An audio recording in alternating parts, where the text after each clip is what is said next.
RPN Singh के BJP में शामिल होने से एक तरफ तो कांग्रेस की हालत खस्ता हो गई तो दूसरी तरफ स्वामी प्रसाद मौर्य के माथे पर पसीना आ गया। वजह पडरौना की सीट है, जहां से स्वामी प्रसाद मौर्य विधायक हैं और फिर यहीं से चुनाव मैदान में उतरने की तैयारी भी कर रहे थे।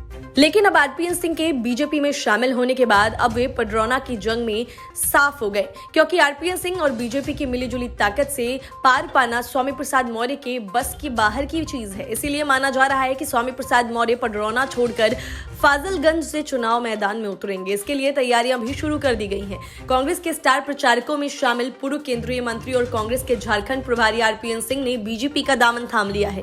यह जितना बड़ा झटका कांग्रेस के लिए है, उससे कहीं ज्यादा बीजेपी छोड़कर सपा में जाने वाले पूर्व मंत्री स्वामी प्रसाद मौर्य के लिए माना जा रहा है। पडरौना सीट आरपीएन सिंह का अच्छा खासा प्रभाव है।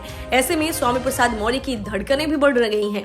सूत्रों के मुताबिक स्वामी प्रसाद मौर्य अपने लिए सेफ सीट तलाश रहे हैं और वे फाजिलगंज से मैदान में उतर सकते हैं। सूत्रों का कहना है कि आरपीएन सिंह खुद चुनाव न लड़कर पत्नी सोनिया सिंह को मैदान में उतार सकते हैं। बीजेपी आरपीएन सिंह को राज्यसभा भेज सकती है। अगर आरपीएन सिंह की पत्नी को टिकट मिलता है तो स्वामी प्रसाद मौर्य के खिलाफ ताल ठोकती नजर आ सकती है। दरअसल आरपीएन सिंह बीते कई दशकों से पूर्वांचल की राजनीति का एक बड़ा चेहरा रहे हैं। कुशीनगर पडरौना राजघराने से ताल्लुक रखने वाले आरपीएन सिंह की कुशीनगर के आसपास के क्षेत्र में एक बेहद मजबूत पकड़ है। आरपीएन सिंह कांग्रेस से 1996 से 2009 तक 3 बार पडरौना के विधायक रहे हैं और 2009 में कुशीनगर से लोकसभा का चुनाव जीतकर यूपीए सरकार में सड़क परिवहन पेट्रोलियम के साथ गृह राज्य मंत्री भी रहे हैं। 2009 में आरपीएन सिंह ने बीएसपी से चुनाव लड़ने वाले स्वामी प्रसाद मौर्य को ही हराया था। ऐसे में आरपीएन सिंह की पडरौना के साथ कुशीनगर में एक बेहद मजबूत पकड़ और उनके पडरौना से ही चुनाव लड़ने की संभावना को देखते हुए स्वामी प्रसाद मौर्य अब सपा से किसी सेफ सीट पर चुनाव लड़ने की योजना बना रहे हैं।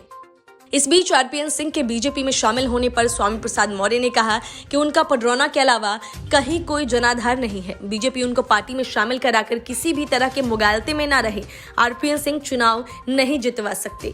आरपीएन सिंह से उनको कोई खतरा नहीं है। हालांकि उत्तर प्रदेश में प्रियंका गांधी को कमान मिलने के बाद शीर्ष नेतृत्व की उपेक्षा के चलते इससे पहले भी कई कद्दावर नेता कांग्रेस से इस्तीफा दे चुके हैं। ब्राह्मणों के कद्दावर नेता और पूर्व केंद्रीय मंत्री जितिन प्रसाद पहले ही कांग्रेस से इस्तीफा देकर बीजेपी में शामिल होकर आज योगी सरकार में कैबिनेट मंत्री हैं। उन्नाव से सांसद रही अनु टंडन ने भी कांग्रेस का साथ छोड़ सपा का दामन थाम लिया। रायबरेली से कांग्रेस विधायक रही अदिति सिंह भी कांग्रेस के खिलाफ मोर्चा खोल इस बार बीजेपी से कांग्रेस को उसी के गढ़ में चुनौती देती नजर आएंगी। जबकि हाल ही में पश्चिमी यूपी के कद्दावर नेताओं में शामिल कांग्रेस विधायक पंकज मलिक, पूर्व सांसद हरेंद्र मलिक और इमरान मसूद भी टीम प्रियंका से नाराज होकर कांग्रेस को छोड़ सपा में शामिल हो गए हैं। और साथ ही विंध्य क्षेत्र के कद्दावर नेता और पूर्व मुख्यमंत्री कमलापति त्रिपाठी के पुत्र और पूर्व विधायक ललितेश पति त्रिपाठी भी कांग्रेस से इस्तीफा दे चुके हैं।